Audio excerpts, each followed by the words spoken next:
नणंदबाईंना केले आज धोंडे जेवण. तोपर्यंत सकाळ सकाळच कामाला लागले होते. मग आहे ना इकडे बाहेर जाऊन बघते तर काय दोन्ही जावांची कामं चालू होती. एकीचं सारवण काढायचं तर एकीचं झाडाला पाणी घालायचं.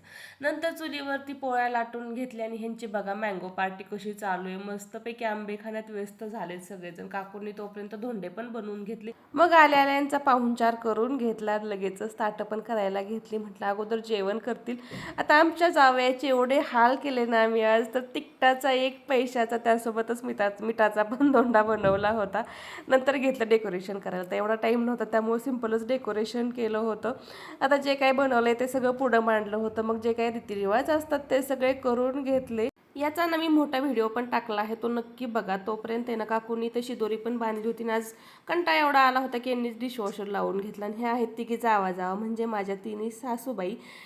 संध्याकाळी गेलो होतो गोट्यावरती, कारण आज स्वयंपाक पण नव्हता. म्हटलं जाऊन तर बघावं. तरी इथे आम्हाला कंपाऊंड करायचं आहे झाडं लावण्यासाठी. आणि नानीकडे जाऊन बघते तर काय यांच्या शेंगा भरायच्या चालू होत्या. चला आजसाठी एवढंच, भेटू नेक्स्ट व्लॉगमध्ये.